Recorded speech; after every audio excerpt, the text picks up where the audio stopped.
Pour mieux s'immerger dans la réalité politique, sécuritaire, économique et sociale d'Israël, connectez-vous chaque matin sur Studio Kalita. Daniel Haïk vous y attend pour sa revue de la presse.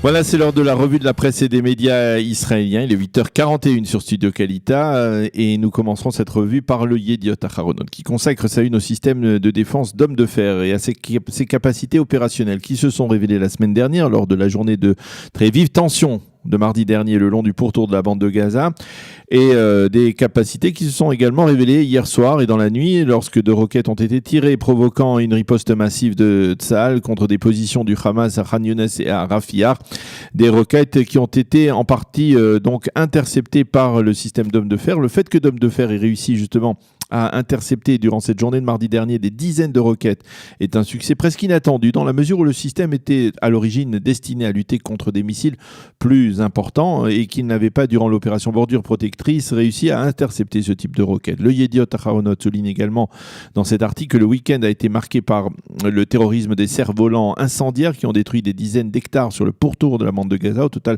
près de 300 hectares de terre israélienne. Une douzaine d'équipes de sapeurs-pompiers ont dû être mobilisées pour venir à bout de ces incendies, mais ce n'est pas tout. Tsahal a repéré un groupe de terroristes du Hamas qui tentait de pénétrer à l'intérieur du territoire israélien et la patrouille israélienne qui était sur place a tiré dans leur direction. Les terroristes ont rebroussé chemin vers le territoire israélien, le territoire de la bande de Gaza, pardon.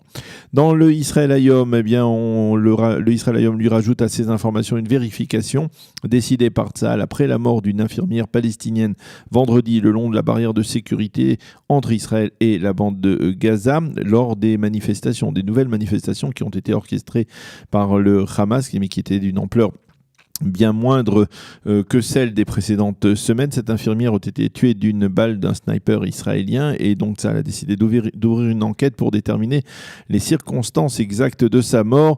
Les quotidiens soulignent également que durant le Shabbat, un terroriste palestinien a tenté d'écraser des soldats avec un tractoron, un véhicule tout-terrain dans la région de Hebron. Il a été éliminé par les soldats qui ont riposté. Les Israéliens ont démenti hier l'information fournie par l'ambassadeur russe à l'ONU, selon laquelle Israël et la Russie, ou plus précisément Vladimir Poutine et Benyamin Netanyahou, seraient parvenus à un arrangement sur un retrait partiel des forces iraniennes de Syrie, en particulier du sud de la Syrie. Je ne peux pas affirmer que cet accord a été mis en application sur le terrain, mais les deux parties sont satisfaites de ce qui a été conclu, a déclaré l'ambassadeur Vassili Nebenzaia. Mais côté israélien, on a donc démenti dès hier soir ces propos et l'on a affirmé que M. Netanyahou avait exigé le retrait de toutes les forces pro-iraniennes de toute la Syrie. C'est un titre que l'on retrouve ce matin dans tous les quotidiens israéliens et sur les sites d'information. En marge de ces développements, le secrétaire général de l'OTAN, Jens Stoltenberg, a affirmé que si Israël était attaqué par l'Iran, l'OTAN ne lui viendrait pas en aide. Israël n'est pas membre de l'Alliance nord-atlantique et donc il ne pourra pas recevoir un tel soutien, a-t-il affirmé. Comme cela, les choses sont claires. Enfin, le Conseil de sécurité de l'ONU s'est réuni vendredi et il a repoussé deux résolutions contradictoires liées à la situation dans la bande de Gaza et dans le pourtour de cette région. La première, celle présentée par le Koweït, était particulièrement hostile à Israël puisqu'elle appelait au déploiement d'une force internationale dans la bande de Gaza. Elle a été bloquée par un veto des États-Unis. La seconde résolution, elle avait été déposée par les Américains. Elle appelait le Hamas à cesser toute provocation violente contre le territoire israélien. Les États-Unis ont été les seuls à soutenir cette résolution et les autres membres du Conseil de sécurité se sont abstenus, y compris la France, ce qui aurait d'ailleurs provoqué un échange de tweets tendu entre le député Koulanou Mike Oren, qui a critiqué la passivité de la France face aux agressions du Hamas, et l'ambassadrice de France en Israël, Hélène Le Gall, qui a déploré la réaction de Michael Oren. Le Israël Hayom consacre sa manchette ce matin à une nouvelle initiative importante en provenance des États-Unis, la reconnaissance par Washington et par le Congrès américain de la souveraineté israélienne sur le plateau du Golan. C'est une révélation du Israël Hayom qui affirme que le sénateur américain Ted Cruz œuvre actuellement en ce sens et ce sénateur, aidé d'autres membres du Congrès, affirment qu'il serait irréaliste d'envisager aujourd'hui un retrait israélien du plateau du Golan. Ce plan prévoirait le développement de projets conjoint israélo-américain sur le plateau du Golan, qui pourrait par exemple devenir une zone de libre-échange. La mention Made in Israel pourrait être officialisée pour les produits israéliens produits dans les localités du plateau du Golan. Des délégations américaines officielles pourraient désormais donc se rendre en visite sur le plateau. Pour l'instant, il n'y a pas eu de réaction à ce projet américain, mais l'on peut imaginer qu'il va dans le sens des autorités israéliennes. Et alors que le Israel Hayom fait donc cette révélation, eh bien le même journal annonce en encadré que des groupuscules anti-israéliens au Japon ont lancé une campagne contre en faveur d'un boycott de vins produits justement sur le plateau du Golan. Concrètement, l'une des plus importantes chaînes de supermarchés japonais a interdit la vente de ces bouteilles de vin en provenance donc du plateau du Golan.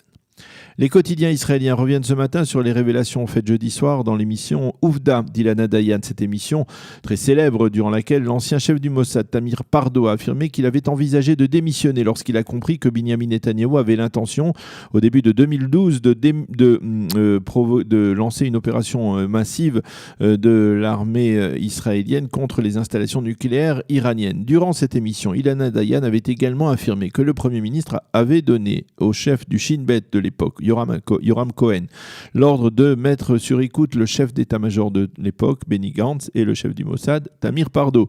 Le chef du Shin Bet a démenti ces informations, mais alors que le Israel Hayom pro-Netanyahou se contente d'un tel démenti, le Yediot Aharonot, qui est, on le sait, beaucoup plus critique envers le Premier ministre, insiste sur le fait que dans son démenti, Yoram Cohen a déclaré « Le Premier ministre ne m'a pas demandé de manière spécifique de mettre sur écoute Gantz et Pardo », ce qui, selon le journal, signifierait que M. Netanyahou aurait pu demander au chef du Shin Bet de placer d'autres personnalités sur écoute également. Vendredi, l'ancien chef du Shin Bet et actuel président de la commission de la défense et des affaires étrangères de la Knesset, Avi Dikter du Likoud, avait affirmé que ce n'est jamais le Premier ministre qui peut demander de placer sur écoute telle ou telle personne, mais c'est le chef du Shin Bet et le Premier ministre doit ensuite valider ou non une telle requête. Mais finalement, eh bien, le dernier mot dans cette affaire pourrait avoir été donné vendredi soir par Amnon Abramovitch, le célèbre commentateur politique des Hadashot, de l'ex-seconde chaîne de télévision. Celui-ci a en effet révélé qu'en 2012 et en 2013, la Défense nationale a voulu développer un projet important, un projet sécuritaire top secret. Tous les participants à ce projet, parmi les plus hautes personnalités de la Défense nationale, ont signé une procuration dans laquelle ils s'engageaient à ne pas en révéler l'existence. Et c'est dans ce contexte que le Premier ministre, qui craignait des fuites, a demandé à Yoram Cohen d'augmenter le contrôle sur les principaux responsables de ce projet afin qu'il n'y ait pas donc de fuite, y compris en les mettant sur écoute. Cohen aurait alors répondu à M. Netanyahou qu'il n'était pas question pour le Shin Bet de placer des officiers de Tzahal ou du Mossad sur écoute. Finalement, le Premier ministre avait donc adopté la position de Yoram Cohen. Cette information est développée également dans le Yediot Aharonot avec Ronen Bergman, le spécialiste des services secrets israélien qui développe donc ces informations.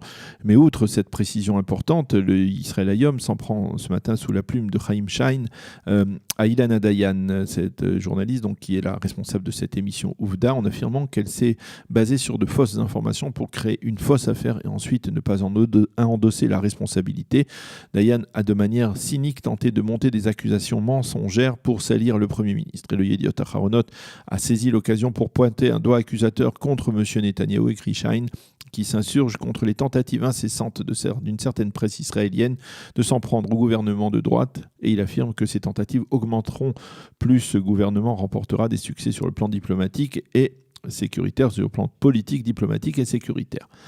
Les sites d'information et les journaux soulignent également que c'est aujourd'hui que se tiendra sur Times Square, au cœur de Manhattan, la parade annuelle de soutien à l'État d'Israël, une parade exceptionnelle cette année à l'occasion du 70e anniversaire de l'État hébreu. Et les journaux soulignent que pour la première fois, des dizaines d'ambassadeurs de pays étrangers et qui siègent aux États-Unis participeront à cette parade de solidarité qui se tiendra pour la 54e fois. Donc, une campagne de solidarité, parade de solidarité américaine avec l'État d'Israël. C'est la fin de cette revue de la presse et des médias israéliens. Nous allons marquer une pause et on se retrouve dans quelques instants avec une jeune Israélienne méritante qui a fait son service social qui a été distinguée, on va dire, par le président de l'État pour son service social, qui s'est mariée la semaine dernière. Elle s'appelle Moran Benzaki et on sera en ligne avec elle dans quelques instants pour parler de son succès et peut-être aussi un petit mot sur son mariage. Voilà, ce sera dans quelques instants.